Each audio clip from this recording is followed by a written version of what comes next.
The next question, and we'll begin with Mr. Adams. How do you anticipate being able to help facilitate economic recovery in our ward, Ward 7, while representing Ward 7?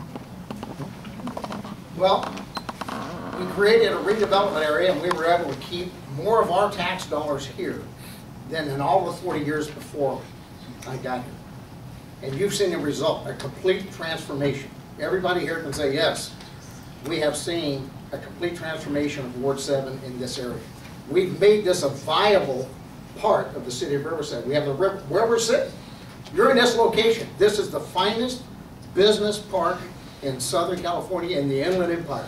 And that was built in cooperation with the people of this ward to keep the money they earn here. We rebuilt our parks. What are the things when you look to move into a city, if you're a business or if you're even a citizen, what are the things, how are our parks, how are our schools, how is the police department, is this a safe area for me to live?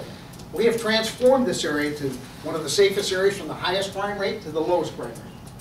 We've built our parks to the finest parks in Southern California. This is the premier parks in all of Southern California. This is where everybody comes to recreate. Our schools, we have great schools. We have a cultural diversity that you don't see anywhere else in the city of Riverside, and we've dealt with that and we've made that an asset and a progress for our area. This is a preferred area to live. This, again, not too long ago was considered a lousy area, and it's not. Now step up to La Sierra. Join the gateway of Riverside. Everybody in this room should be proud of who we are and what we've accomplished in the last 7.5 years. For a long time we were overlooked, but now we're a contributive asset to the city of Riverside. We're bringing jobs here. In the last, since January, 3 new corporations have come here because of the work we've done. It has created 5,000 new jobs.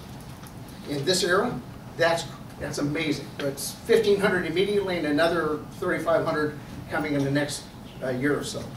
That's amazing when other cities are losing jobs, losing people, losing homes, and we're still going productively forward. Thank you.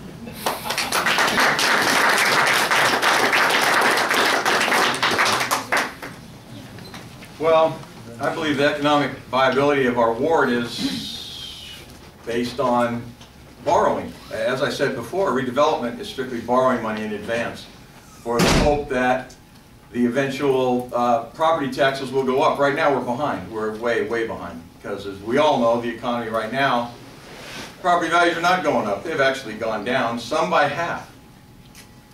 The overall net jobs and businesses that have come into this ward, especially at Riverwalk, we're actually losing them now.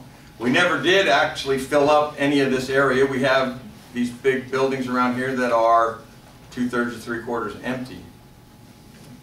This needs to be addressed. We need to do something to get some businesses in here. I would suggest, with the medical school and the offing at UCR, we need to start attracting some medical businesses, some biotechnical businesses, some doctors, all those kind of businesses that are collateral to that.